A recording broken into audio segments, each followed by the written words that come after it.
will invite our panelists for this session. So please come up and take your seats. I'm happy to present Mr. Olakunle Olusanya, the Director and Secretary, West Africa for Danone and Fan Milk. Welcome. Next, I'd like to invite Cyprian Kabis, the Area Chief Executive for the Eastern Africa Bureau of Veritas.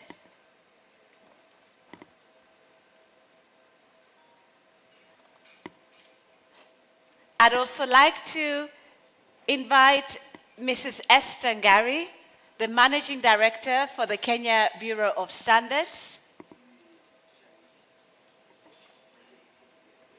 I'd also like to invite our moderator, Yuri. Yuri is a food safety and food loss prevention specialist at IFC.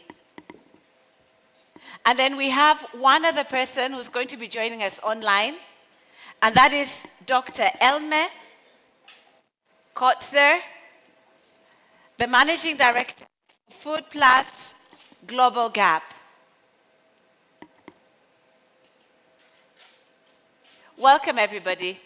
Yuri, take over and lead the discussion. Thank you, Jackie, very much. I hope you can hear me. Mike? Oh, thank you. Hello, everyone. I hope you got good coffee. Thank you for staying with us. Okay, so I think we will have very good session. We have very good panelists, and we are going to talk about food safety. And food and beverage industry accounts for 55% of food sector in Kenya. And despite its significance, it's still issue in terms of public health protection due to different reasons, due to due to some issues with legal enforcement, due to lack of awareness, due to wide presence of informal markets, which very often do not follow all necessary legal requirements and so on. So as a part of this session, we are going to discuss all these issues, and we are going to discuss how private sector, how public society, how government bodies could help to address this issue, what could be their role, and what could everybody do to improve situation. So with it, I would like to come to our panelists. And I think we will start with the private sector. So I would like to ask you, Mr. Olusanya, about where you're working with Danone and Fan Milk. Danone and Fan Milk is a multinational company with 2 factories in West Africa, particularly Ghana and Nigeria. Can you share with us what food safety systems you have implemented, what have allowed you to provide products with the same standards across your operations?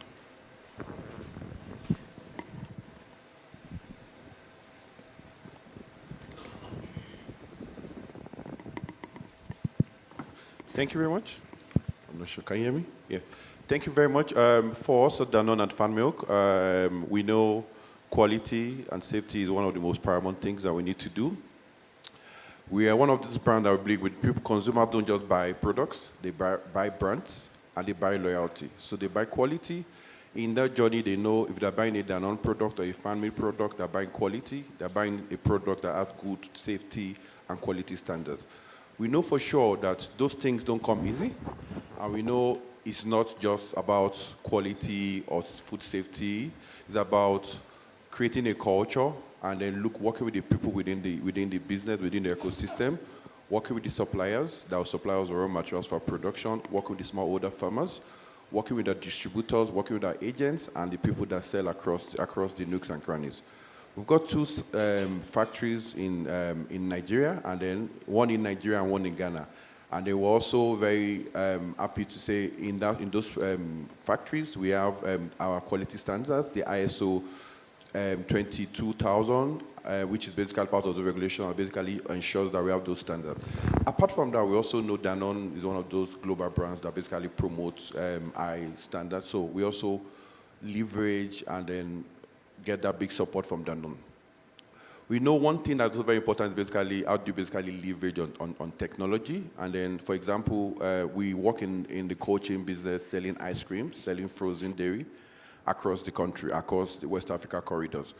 So in time past, I'm sure we've done some partnership with IFC, getting some temperature loggers with our value chain on the supply chain to make sure that we get best quality of products across our consumers.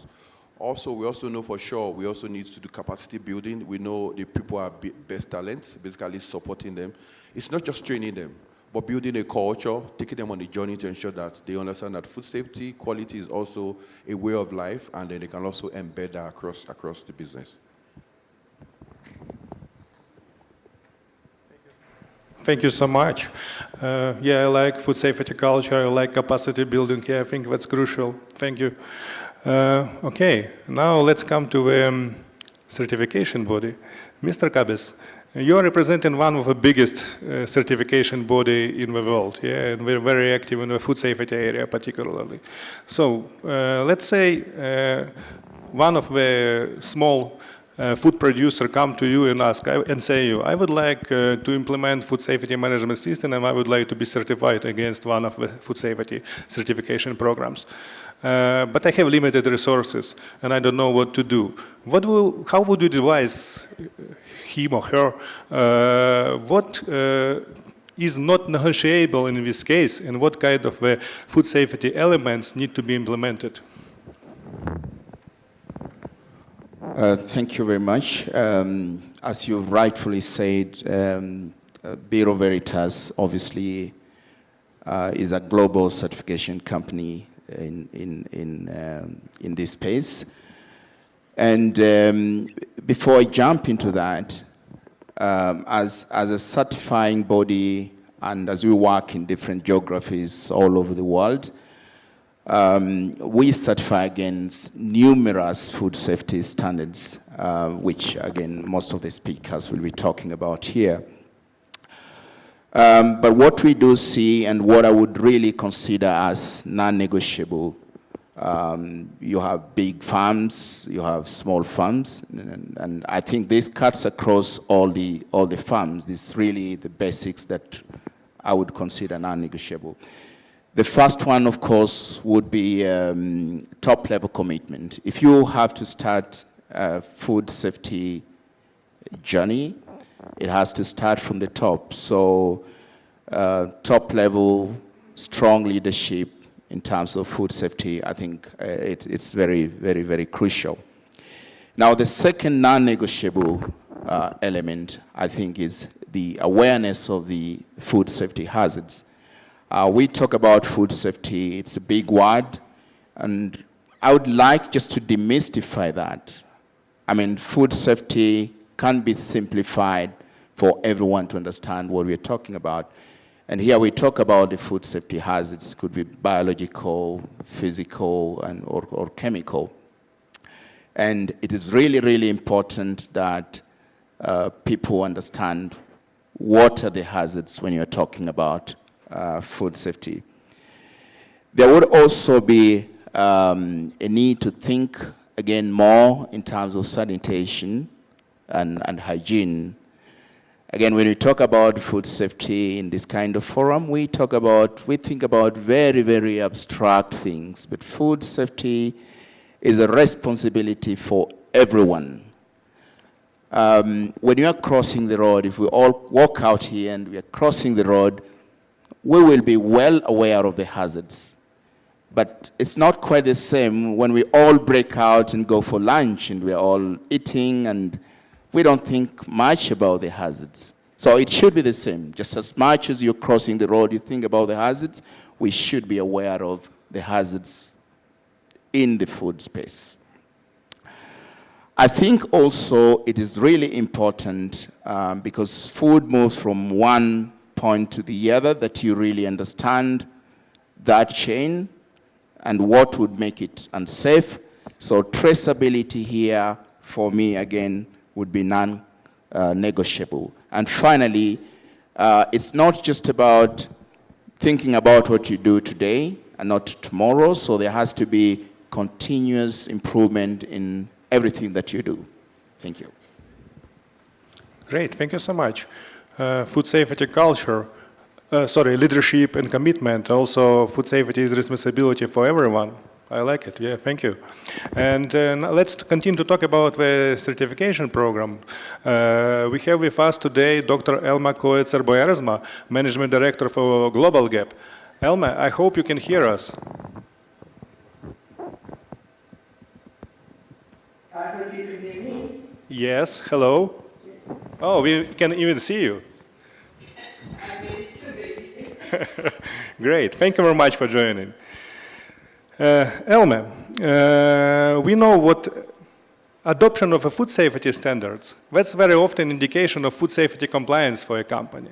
So from this point of view, I would like to ask you as a head of the certification program owner, when you're developing your new standards or new requirements, updating the existing standards, how do you ensure what Global Gap's approach not too stringent for those companies that have very limited financial resources, especially I think in developing countries? Recording in progress.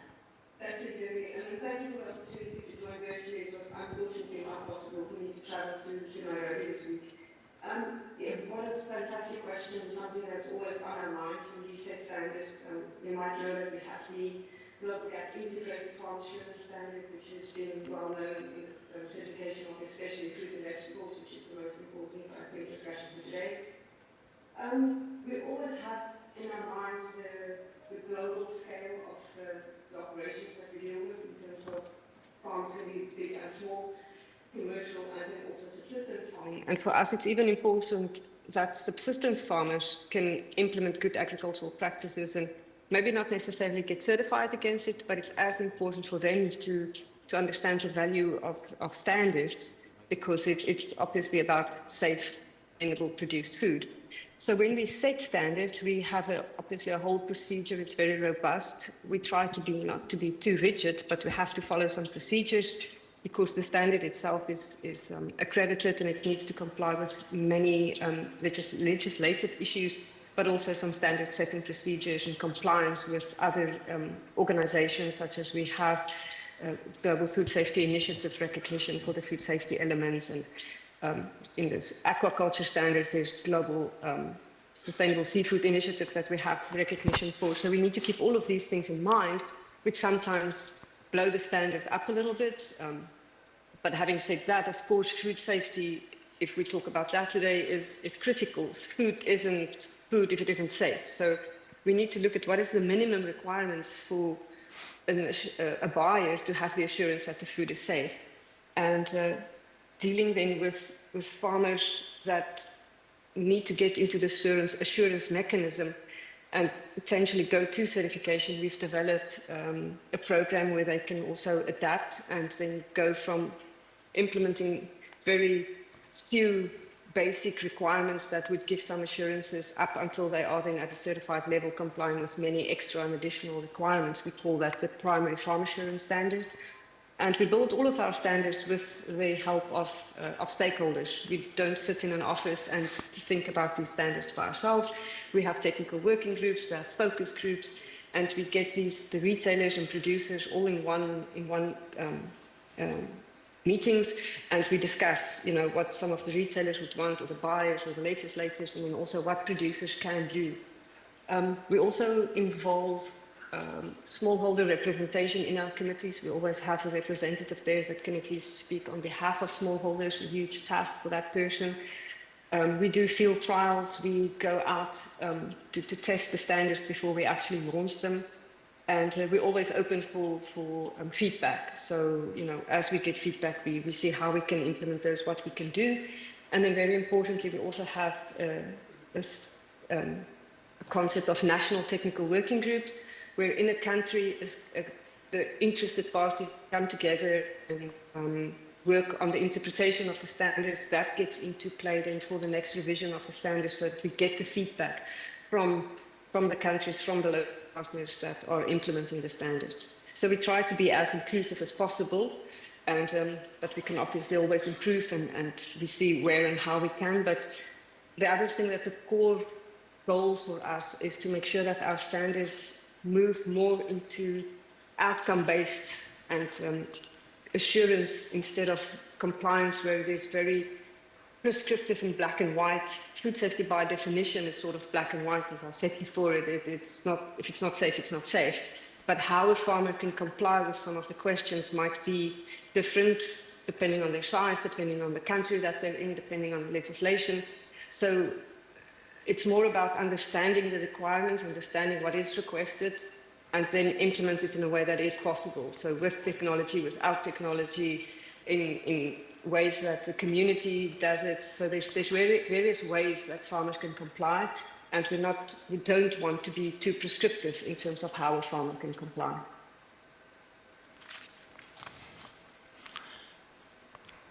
Thank you, Elma. Fantastic. I think that work you do with the smallholder farms is fantastic. It really helps to improve their food safety practices step by step and to achieve a required level. Thank you. I will come back to you soon. Thank you. Okay, and now we are going to talk about the legislation and standards in terms of the legislation requirements. So, Ms. Ngari, could you please tell us what is the role of food standards in Kenya and in food industry, for food industry and for international food trade? Thank you very much. And when we talk about registration, I want to first speak about Kenya Bureau of Standards. I know we were earlier mentioned. The Kenya Bureau of Standards is the national standards body, and apart from standardization, we also do metrology and conformity assessment. So we are also in the field of certification. Now, the role of food standards, there are different roles the food standards play, and one of them is a facilitation of trade. When you talk about food standards, we are talking about the national standards. We are also speaking about the harmonized food standards. The harmonized food standards, we currently have harmonized under the East African region. We also have the harmonized food standards under the African region for standardization, the ALSO standards. We also have the harmonized standards under the Codex, and these are the international standards. So these standards help in terms of trade. When you have the harmonized standards, you're able to trade from one country to another. You are able to know the requirements of another, the importing country, and therefore the traders are able to meet the compliance requirements. The next law the food standards play is the protection of the consumers. So when you have food standards, then you're able to, the consumer is able to know exactly what to expect in terms of quality, in terms of nutrition, in terms of safety, food safety. Therefore, the consumers feel protected. When you get out here for lunch and you go, I think somebody mentioned you don't think about it, but when you have food standards, you don't have to think about it because you know that whatever product you find, you'll be able to consume it and it will not have any effect to you as a consumer. The other role that standards play is the issue of transfer of knowledge and technology, in that standards give specifications which then can tell you that this particular product you can apply specific technology and then it can preserve the product. Therefore, it helps in the transfer of knowledge and also fostering innovation. Standards also help in the reduction of food waste. Therefore, when you have standards, you know you'll be able, as a producer, you'll be able to source for quality materials and you'll not have waste in terms of what you have put in and what gets out of your production lines. So standards also assist in terms of reducing any form of food waste. Thank you very much, Ms. Ngari. I like harmonization. I like consumer expectations, and I like innovations. Yeah, that's very good. Thank you very much. Okay. Mr. Alusanya, I'm coming to you now again. In your view, And with the experience that you have in West Africa, what elements would you say can be leveraged in the African market to enhance the adoption of food safety practices across the food industry? Thank you very much. West Africa to East Africa, we just one Africa. And then what basically resonates across is basically my little experience I've had across West Africa, seeing what it means coming together to do partnerships.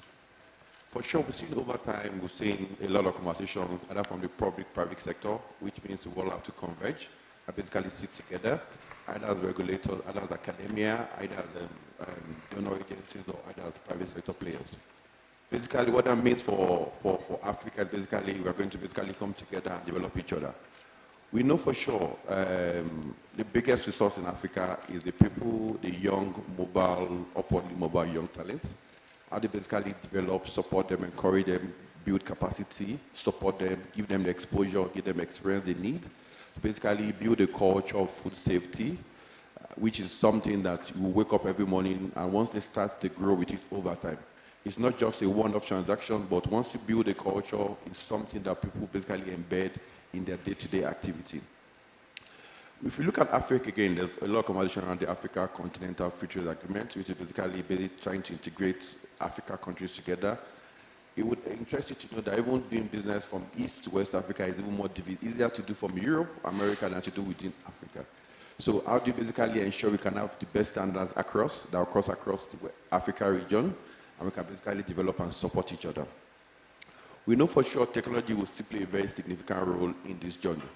How to basically support and encourage each other within the region to support.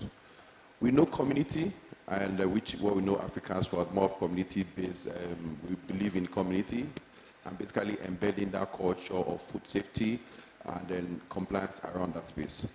One thing that basically resonates across basically the opportunities are there, and we've got the people that basically develop that space, we've got the potentials. We can build those partnerships across, and then we can bring a bit of prosperity, bring healthy and food safety across the region to basically develop food safety in the region. Thanks. Thank you very much, Mr. Lusanya. And there are zebra and giraffe in our room, but now we are going to talk about the elephant in the room, which is maybe not in the room, but everybody thinks about him. I mean, informal market. So, Mr. Kabis, looking at the importance of informal markets in developing countries and the fact that there are still a lot to be done to ensure their compliance, what strategies has Bureau Veritas put in place to address this burning issue, guaranteeing that food safety is not compromised? Thank you very much. I think that the question is, it's really a borderline question between the enforcement and what Bureau Veritas does as a certification company. So generally, just to put it in context, Bureau Veritas will basically be working with the standards that have already been established. So these standards are either established by organizations like FFC, ISO organization, Kenya Bureau of Standards, and many other standards. So we have numerous food safety standards that we work with. And our role is basically to evaluate systems, be it informal, be it formal, against these standards, and then we certify against those standards if they comply to the various elements of those standards. Now, talking about the informal sector, we are all aware of the need to have the informal sector much more organized. And that responsibility, therefore, goes towards the enforcement and the authorities. And I think my sister here will be talking a little bit about that. But on our side as a certification company, because certification is not only about looking at the system, sometimes it also involves testing of the products, etc., etc. Now, when you talk about the informal sector, compared to the formal sector that's much more mature, they understand the importance of certification, they're able to pay a price for it. The informal sector is not in that, at that level yet. Recording stopped. Price constraints, knowledge gaps, etc., etc. So what we do as Bureau Veritas is more collaborating with the regulatory authorities. We are also developing, adapting systems that are much easier for the informal sector to, to adopt. Testing regimes, we try to develop, testing protocols that are much, much robust, but also cheaper for the informal sector in order to support that sector. And also, progress them, it has to be incremental. They move from informal sector and they gradually, get to the formal sector. So we, again, walk them through that training, capacity building, etc., etc. Thank you. Thank you, Mr. Kabis. Ms. Ngari, following up on this previous question, could you please share with us if there are any benefits for food businesses, and particularly for informal sector, in ensuring food safety standards? Thank you so much. I think benefits are enormous. If you think about food safety, there are so many benefits. First, every business starts for purposes of profitability. And when you start your business and you are looking at the bottom line, the first question that you ask yourself, if I make the first sale, will I be able to make the second one? The consistency in the sales. So what will bring all these clients on board? One of them is the fact that you are providing the correct product, correct quality, and the product is safe. If there is an incidence of food safety in whatever you are producing, you can be sure you will not have repeat sales. So the first thing is that it increases the consumer confidence. And for that consumer confidence to be created, it means you have to consistently produce the same product of high quality. The second thing is reducing cost of operation. If you have any inputs into your operations and you have any incidents of food fraud, it means that then you have the risk of litigation, and which eventually means that your cost of operations is very high. So you want to reduce on your risk, and you want to reduce on your cost of operation. So that is the second benefit of food safety. And of course, finally, you need profitability. If there is waste in your production, then it means then you have reduced on your profitability. So the maintaining food safety in your processing ensures profitability for any form of business. Thank you so much. Thank you. And now we are coming to Elme. Elme, can you hear us?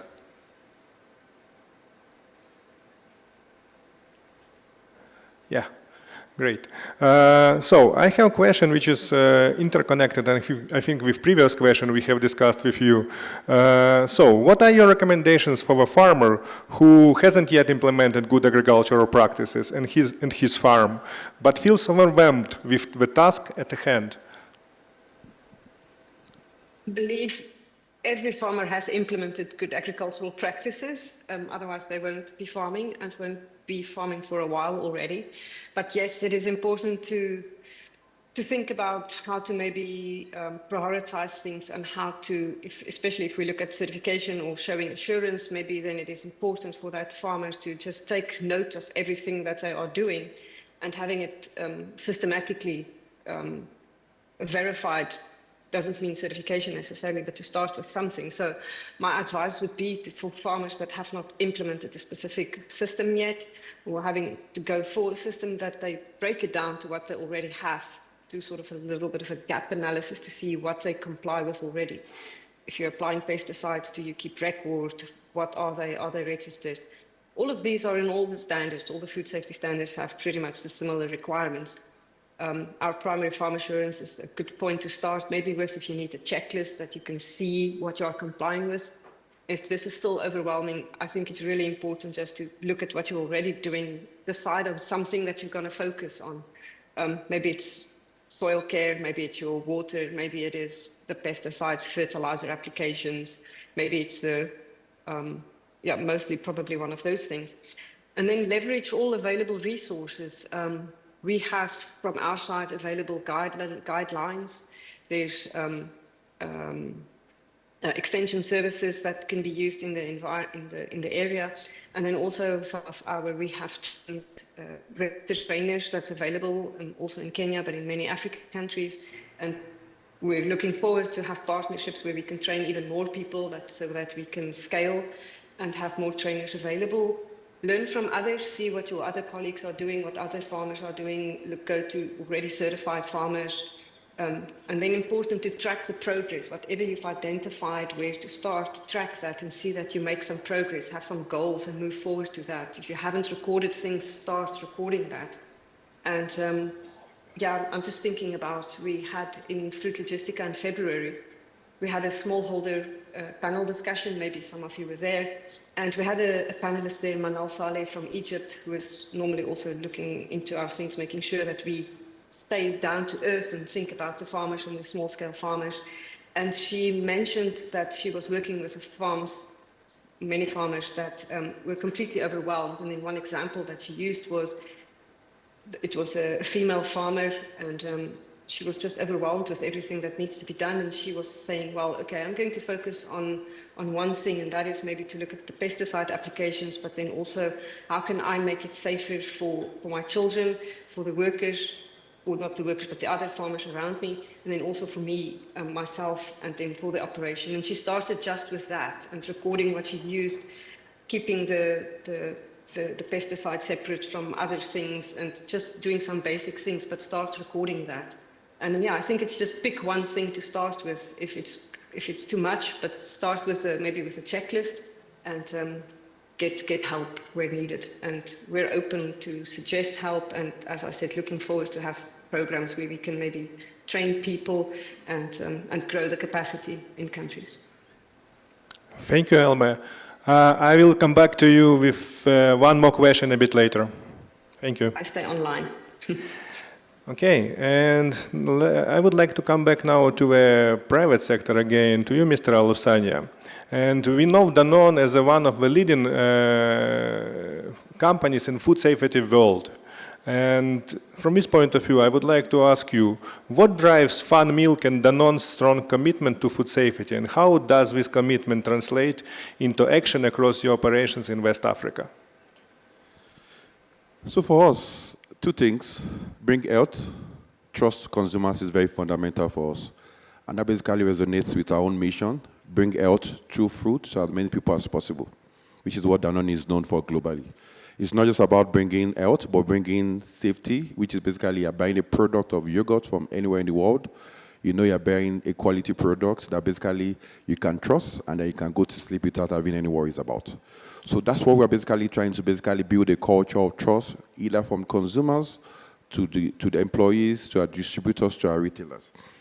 We know we've got three pillars. We're basically working about consumer trust and then about responsibility to know that we as a company in Danone, we owe the consumers a sense of responsibility that whatever we're giving to them, every bottle of yogurt or every cup of yogurt we give to them or ice cream is basically bringing trust, right? Which in that essence of bringing trust, you're also bringing health, which is making we're assuring them that you're taking something healthy that will be beneficial to your body. Food safety is very important. Also, the health of the consumer is also very paramount to us. So we just don't want to sell products that are safe, but also that are healthy to consumers. We know, as a member of a global company called Danone, we also know there are global standards. So if you go to the factory in Lagos, in Nigeria, or you go to the factory in Accra, in Ibadan, you see the same standard of procedure. So what you see cut across what you see in Europe and what you see in any part of the global or Danone entities.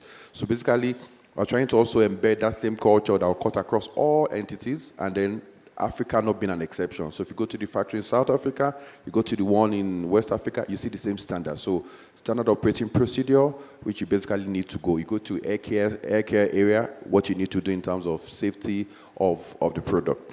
We also know for sure we need to ensure we have a sustainable journey on this. It's not just a walk in the park.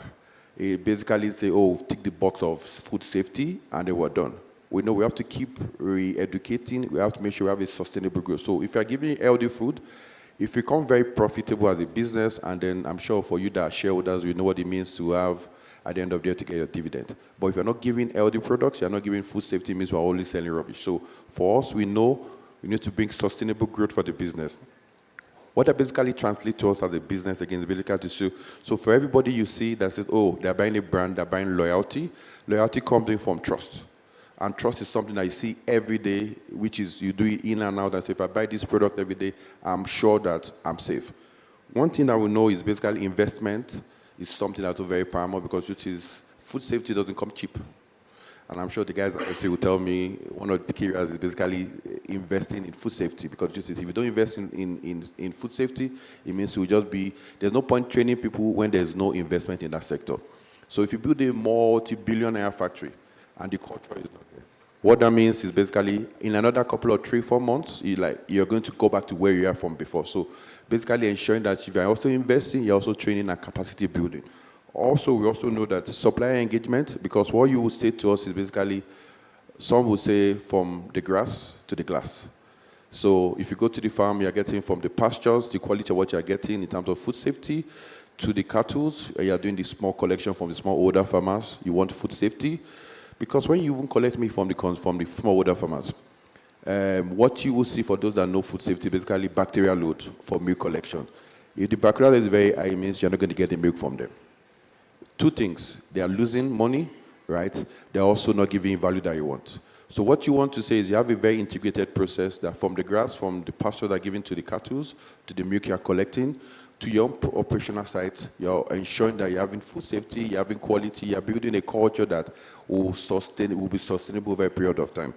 One thing that we know for sure is also we know we need to grow together, and what is paramount to us is if we have that chain all put together, it means we have a very sustainable business, we have a very strong food safety, we have a strong culture that can transcend the test of time. Thank you very much. Mr. Cabes, as we have already discussed, you represent a certification body, and for certification body, the task number one is to confirm compliance, with certain requirements. But on another hand, we have already discussed also what capacity building is very important for food safety improvement, food safety development. So, in your view, how can certification bodies balance the need for strict enforcement with support and guidance to help companies, especially small ones, achieve compliance? Is it even possible? Thank you.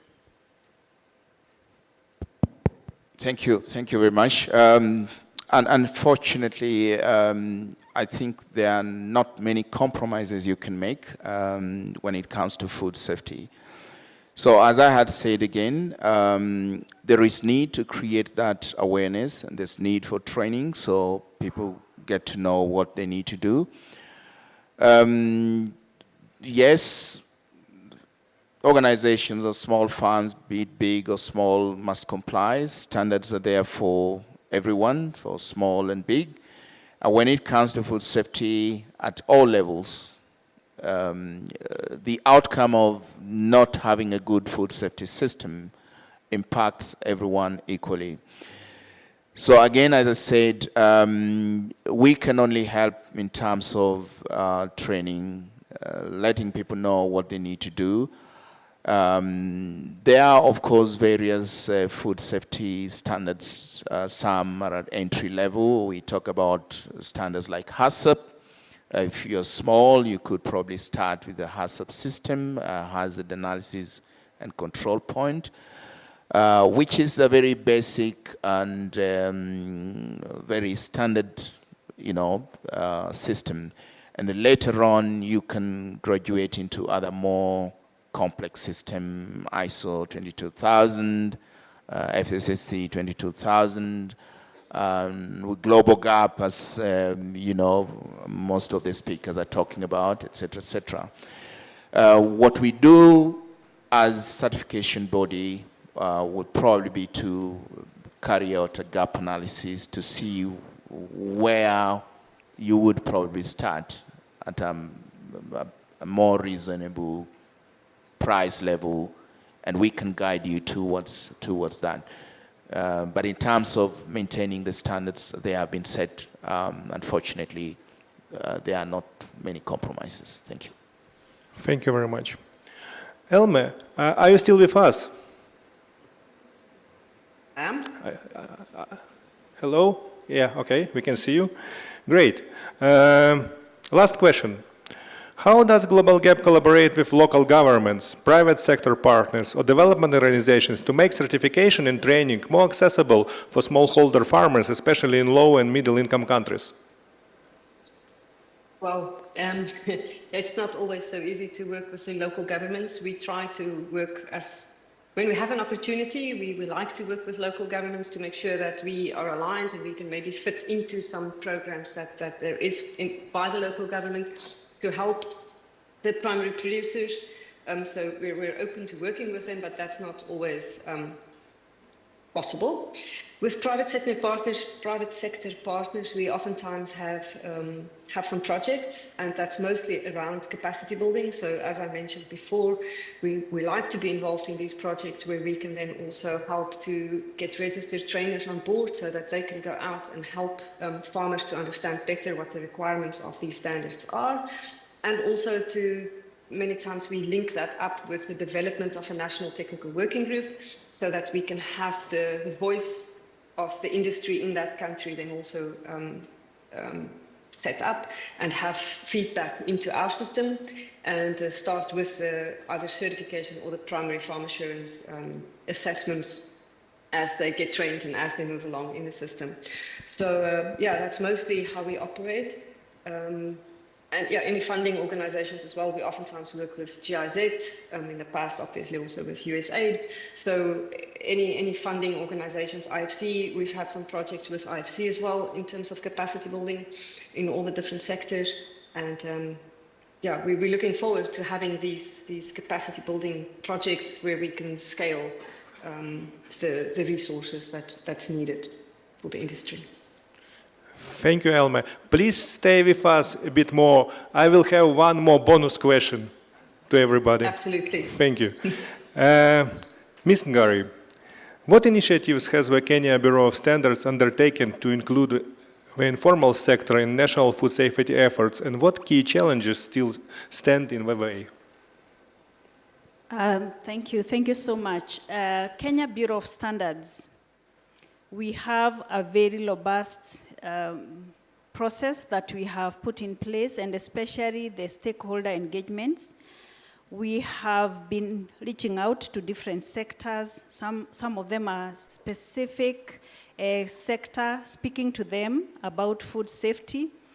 We have programs where we have reached out to a sector like the retail sector to speak to their suppliers on exactly what they need to do to ensure food safety.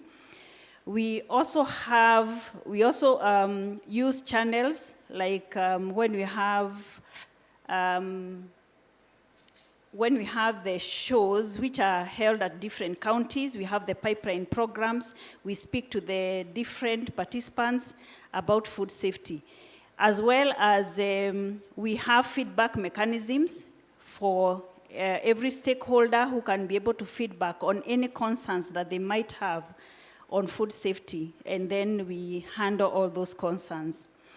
On the technical support, and especially on the informal sector, we have been providing technical support on those who are starting up so that they are able to be taken through, guided through on exactly what is required for purposes of compliance, as well as because we understand the issues of cost, we have reduced the costs in terms of their certification. When they apply for certification, we do it at very minimum cost. The issues of challenges, especially on the informal sector, we have identified some emerging challenges. And sometimes it's like what was discussed in the morning. You might find once in a while you have an issue of aflatoxin in products. Sometimes it could even be sector specific, like when you have alcohol issues to do with illicit alcoholic beverages that then find themselves in the market, and we have been working towards every challenging situation that comes up so that we can be able to safeguard the consumers. Thank you so much, Ms. Gary. We are coming to the end of our session, but before we finish, I would like to ask you, as I said, one more question, quick question, and maybe quick response. So the question is, if you could change just one thing today to accelerate food safety progress in Africa, what would it be? And if possible, maybe Ms. Ngari, we will start with you this time. Oh, thank you very much. If I could change one thing, I'll say I'll give two things that I would One thing. speak about. Okay, two things. So let me just give to one of them. I would really want every small business or every food sector to implement HACCP. This is the minimum requirements for food safety. Number two, I would really encourage every consumer to have knowledge of what they expect in the market. That way we'll empower and we'll force the industry to comply. Thank you so much. Mr. Cabez? For me, I think that the first thing would be to change the mindset and look at food safety as belonging to you and not to someone else. We quite often talk about someone producing unsafe food, but even when they produce good food, we're still not able to handle it well before we consume it. So it's a responsibility along the supply chain. That's what I would say. Thank you very much, Mr. Cabez. Elme, can you hear us? Yes, I can. So, what is your one thing? And Mr. Cabez just took the one thing that I also wanted to say is ownership throughout the supply chain. If a farmer takes the ownership and the rest of the supply chain takes the ownership, I think it will help. But let's say money so that we can solve the problems and implement some systems and help farmers to understand why they do some things. Thank you, Elme. And Mr. Alusanya? So one wish, basically have a harmonized regulation across Africa. It was applicable in Kenya, applicable in Nigeria, applicable in Ghana, applicable in South Africa, is harmonized across board. So there's consistency, what you see in EU regulations. She mentioned ASAP, which I know everybody would like to do that, but basically one consistent policy that if you are doing something across Africa, is just one single regulation that can solve the problem. Thank you so much. Thank you.